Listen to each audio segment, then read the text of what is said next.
একে তো মাসের শেষ, তারপরে আবার বাজারও শেষ। আজকে দুপুরে কি রান্না করব সব কিছুই আপনাদের মাঝে শেয়ার করব। আশা করি ভিডিওটা ভালো লাগবে। আসসালামু আলাইকুম, কেমন আছেন আপনারা সবাই? আলহামদুলিল্লাহ, আমরা অনেক ভালো আছি।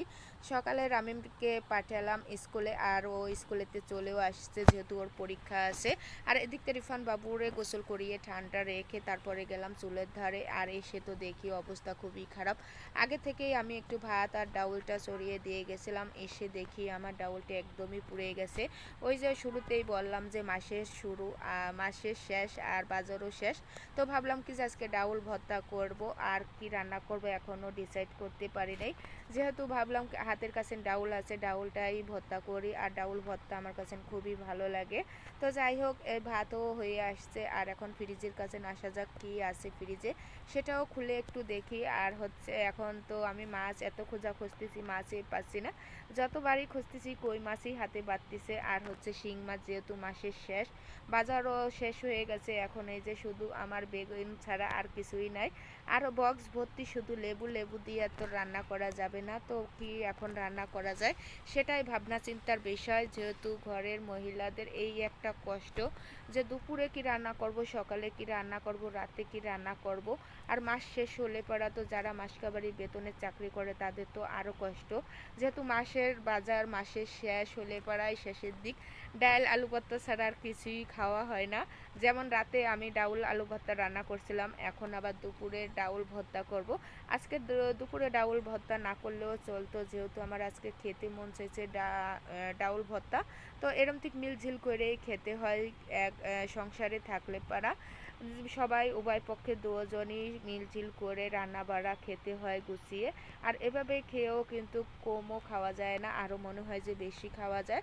মাছ মাংসের সাথে দেখবেন যে আপনি ভর্তা দিয়ে বেশি ভাত খেতে পারবেন। তো যাই হোক, আমার ভর্তাটাও তো হয়ে আসছে। আর এখন আমি বেগুনটা বের করে ফ্রিজেতে এখন ভালোভাবে একটু চাকচাক করে কেটে কাইসে নিচ্ছি। এইভাবে বেগুন ভাজা করলে পরে আর আমিমও খেতে খুবই পছন্দ করে। আর আমিম যেটা খেতে পছন্দ করে সেটা আমাদেরও অনেক ভালো লাগে। বাচ্চারা যেটা খেতে অভ্যস্ত আমাদের কাছেও মনে হয় না ওটাই রান্না করি। যাই হোক, এখন আমি ওই যে মাছটা ভুনা করব, তো তার জন্য রসুন দিয়ে আর হচ্ছে জিরে দিয়ে আর আমার এই মেশিনের পাত ধুয়ে বাটাবাটি শুরু করে দিলাম। এভাবে বেটে মশলা রান্না করলে পরা কিন্তু রান্নার স্বাদ জন্য দ্বিগুণ বেড়ে যায়।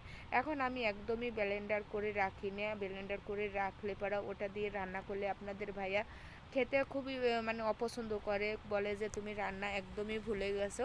আমি ভুলি নেই, ওই যে স্বাদ পায় না রান্না খাইয়ে যে অভ্যস্ত বাটা মশলা দিয়ে।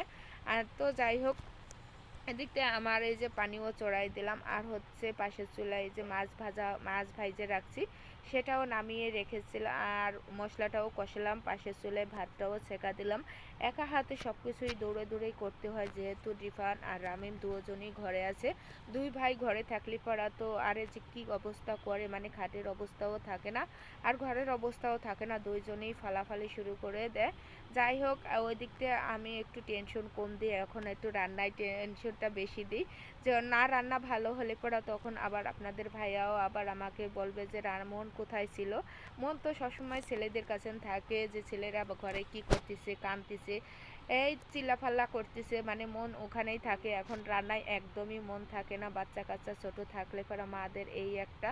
তো বাবারা তো বুঝবে না, তো যাই হোক বাবারা তো এক কাজ নিয়ে বসে থাকবে।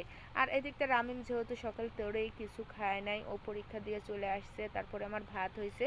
রাতের যে ডাউল আর আলু ভর্তা রান্না করছিলাম সেটা দিয়ে দিলাম, আর এটা ডাউল আর আলু ভর্তা হলে পরা রামিমের কিন্তু আর কোনো কিছুই লাগে না। যাই হোক, ছেলেটারে খাওয়াইয়ে ঠান্ডা রেখে এখন চলে আসলাম আমার ভর্তার আইটেমে।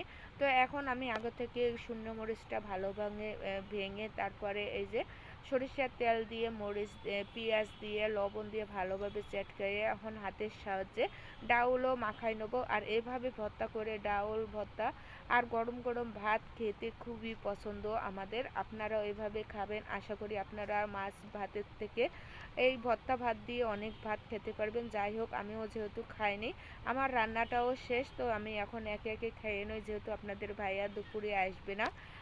আমি এই পাশটা খেয়ে নই, যেহেতু রামিমও খাইছে আর আমিও এখন একাই পড়ে গেছি আজকের দুপুরের খাবারে।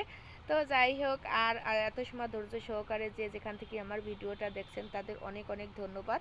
আজকের ভিডিও এই পর্যন্ত। তো ভালো থাকবেন, সুস্থ থাকবেন, আল্লাহ হাফেজ।